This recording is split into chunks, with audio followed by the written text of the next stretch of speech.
kelompok 6 akan mempresentasikan materi mengenai desain dan evaluasi sistem pengendalian manajemen. Perkenalkan, nama saya Dimas Wirul Amin, NIM 1710399. Perkenalkan, nama saya Yunita Sari, NIM 1710199. Nama saya Ismatul Mulya, NIM 1710335. Oke, untuk materi yang pertama akan dipaparkan oleh saudari Isma, yang kedua oleh saya, dan yang ketiga oleh saudari Wiwi. Baik, dalam mendesain dan meningkatkan SPM ini terdapat dua hal yang harus diperhatikan. Terdapat dua pertanyaan yang harus diperhatikan. Yang pertama, apa yang diinginkan? SPM dapat dievaluasi, dapat didesain dan dievaluasi dengan cara mengetahui tujuan perusahaan. Oleh sebab itu, karyawan harus mengetahui tujuan dari perusahaan tersebut. Yang kedua, kurangnya motivasi. Karyawan harusnya sudah termotivasi dengan seharusnya. Yang ketiga, masalah personal berkaitan dengan karyawan sudah memenuhi tugas yang seharusnya. Materi yang selanjutnya adalah mengenai model pengendalian. Di sini ada 3 jenis pengendalian. Yang pertama adalah pengendalian personel atau kultura, kemudian pengendalian tindakan, dan pengendalian hasil. Di sini di pengendalian personel atau kultura ada 2. Yang pertama adalah pengendalian personel.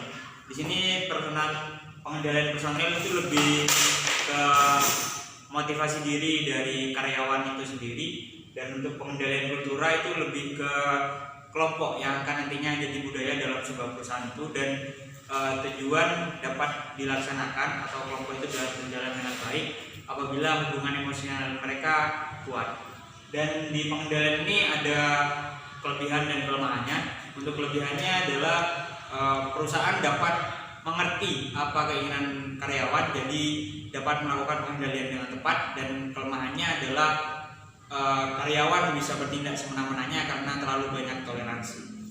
Kemudian yang kedua adalah pengendalian tindakan.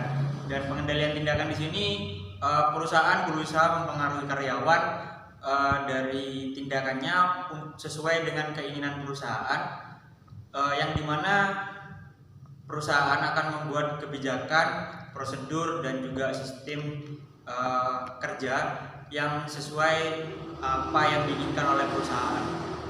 Di sini terdapat kelebihan dan kelemahannya. Untuk kelebihannya, perusahaan memiliki arsip prosedur dan kebijakan dalam bentuk yang sudah tercetak dengan baik. Kemudian kelemahannya adalah membatasi kreativitas dari karyawan dan juga membatasi gerak dari karyawan juga.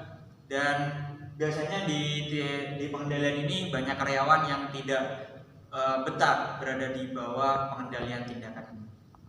Dan kemudian yang ketiga adalah pengendalian hasil.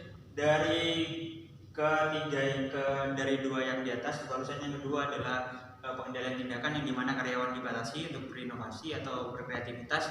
Untuk pengendalian hasil ini perusahaan lebih memfokuskan pada hasil akhir dan hasil akhir apa yang sudah ditetapkan oleh perusahaan. Di sini terdapat kelebihan dan kelemahannya. Untuk kelebihannya, di sini karyawan dibebaskan untuk berkreativitas, berinovasi seperti apa dia ingin bekerja. Namun terdapat kelemahannya juga. Kelemahannya di sini apabila karyawan tidak dapat memenuhi target atau hasil yang sudah ditetapkan oleh perusahaan, karyawan biasanya sering akan frustasi atau putus asa dan merasa tidak puas. Dan di sini efeknya karyawan bisa tidak betah dalam perusahaan tersebut dan bisa jadi dia mundurkan diri dari perusahaan. Selanjutnya akan saya menjelaskan di sini materi selanjutnya, yaitu pemilihan ketatnya pengendalian. Dalam pemilihan ketatnya pengendalian di sini harus memperhatikan tiga hal. Yang pertama, apakah manfaat potensial dari pengendalian ketat? Jadi pengendalian ketat atau tidaknya itu disesuaikan dengan situasinya. Apabila di situasi perusahaan kinerjanya itu tidak bagus, maka pengendalian ketat, jika memilih pengendalian ketat, di situ akan mempunyai manfaat potensial dan sebaliknya. Yang kedua yaitu berapa biayanya. Dalam penerapan pengendalian, beberapa pengendalian akan biayanya menjadi sedikit mahal. Contohnya dalam desentralisasi, dalam pengambilan keputusan dalam desentralisasi harus ada tingkatannya dari low, middle, dan top. Nah, di situ dalam pengambilan keputusan harus ada rapat yang di situ biayanya juga akan meningkat seperti itu.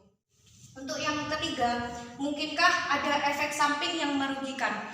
Perusahaan juga harus memikirkan dalam penerapan pengendalian apakah pengendalian tersebut bisa merugikan perusahaan atau tidak. Demikian pemaparan dari kelompok 6 mengenai desain dan evaluasi sistem pengendalian manajemen.